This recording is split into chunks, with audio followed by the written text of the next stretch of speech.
Alright, I'm Van, and I did my presentation on the effects of gun control in the United States of America. Alright, next slide we'll be talking about the gun control in the 18 United States Code 922D.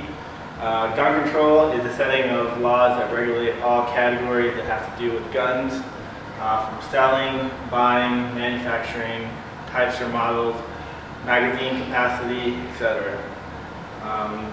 Under the 18 United States Code 922D, it lists 9 types of people that cannot possess or purchase firearms. First is anyone that has been indicted or convicted in court, crime, punishable imprisonment exceeding terms of 1 year, fugitive from justice, someone that didn't show up for court or they're on the run, unlawful users or addicts of any controlled substance like drugs. Next one is anyone that has a mental defect or has been committed to any mental institution. The fifth is anyone who is an alien, someone that has entered the U.S. illegally. The sixth one is anyone that has been discharged from the armed forces under dishonorable conditions. Seventh is anyone in the United States that has renounced their citizenship. 8, anyone that is under a court order of restraint. The ninth is anyone that has been convicted in any court of a misdemeanor crime of domestic violence.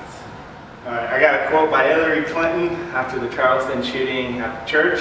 She said it made no sense that Congress had failed to pass common sense gun control, such as universal background checks. What defines a common sense gun control? Who gets to decide what common sense gun control is? NRA commentator Colin Noor tweeted, "Say we pass common sense gun laws. When nothing changes, what do we do next? Pass more common sense gun laws." Alright, next slide is on universal background checks. Dylan Roof, who attacked the churchgoers in Charleston, admitted to police when he was previously arrested that he was a meth user.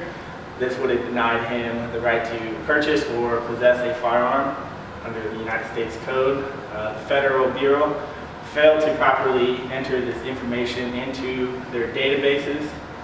This showed a key limitation to background checks, periodic order or error. Humans are not perfect, and there will always be errors that happen pertaining to background checks and gun laws. Adding more would just increase to the error. As ISIS or Islamist extremists radicalize more people to fight the holy war, whether American citizens or not, this shows the limitations of background checks.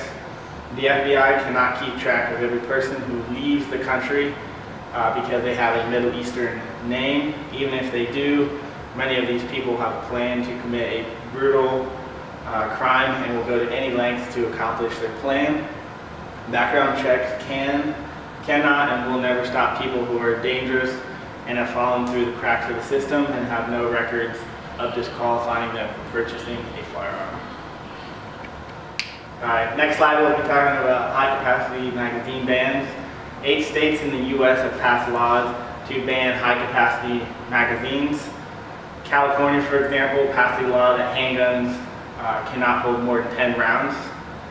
Who gets to decide how many rounds you are going to need to stop an active shooter or multiple hostiles? Typically, a handgun will carry anywhere from 6 rounds in a revolver to 15 plus 1 in the chamber in a Glock 19. AR-15s or other sporting rifles magazines will standardly hold anywhere from 10 to 30 rounds. One combined magazines or drums for both a handgun or sporting rifle that can hold 30 to 100 rounds. Hunters that use sporting rifles need to have high-capacity magazines for pest control and self-protection, especially if you're hunting down south by the border in Texas and Arizona along Mexico. You could run into some trouble.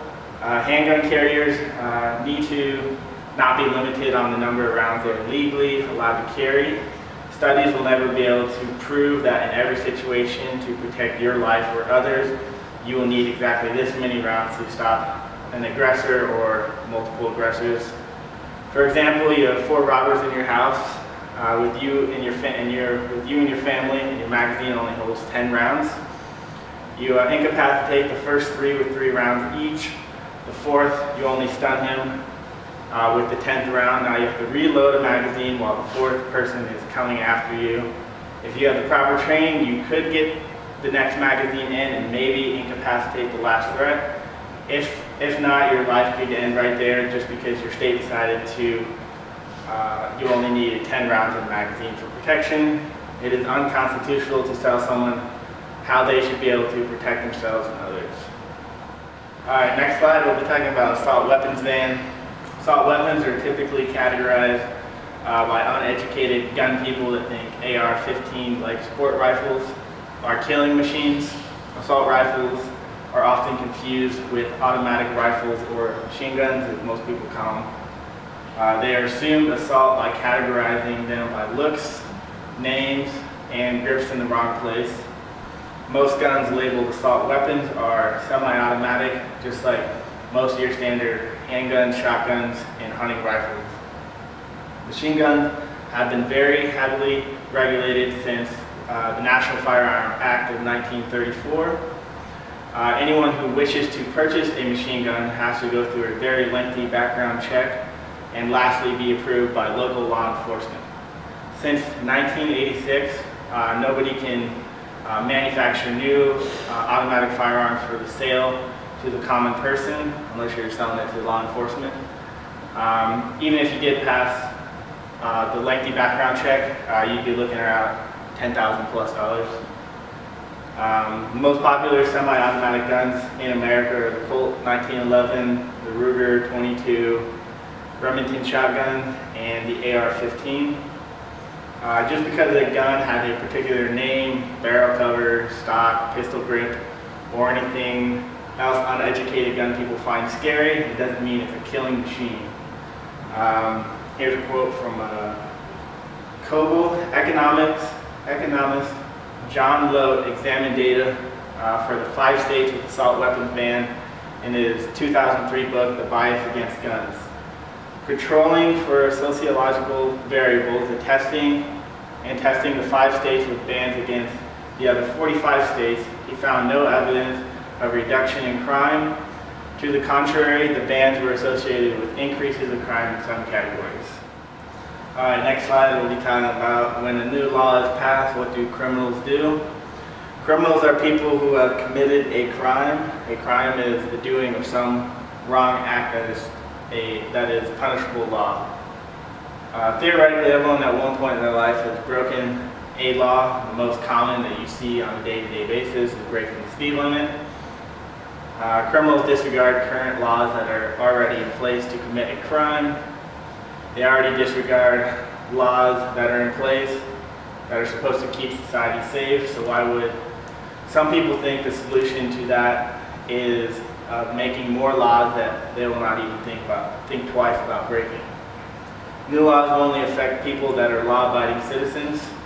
Robbers in America are scared to rob a house with people inside because they have the chance of getting shot. Criminals pick on easy-to-prey targets because they know it will be easier to commit a crime. A gun in the hands of the right person is more likely to end a robbery in progress or a shooting before it becomes another incident where innocent people die. To conclude, in America it is our Second Amendment right to keep and bear arms, and it shall not be infringed. It was put in place to allow the citizens of America to protect themselves and from a tyrannical government. More gun control will only hurt the law-abiding citizens and not criminals. Chicago has very strict gun laws, and murders happen at outrageous numbers. This country needs to address the mental health issue rather than blaming an object. If we were to blame objects for killing, then spoons and forks should be next for causing obesity and heart disease associated with it. Heart disease being the #1 killer in the United States.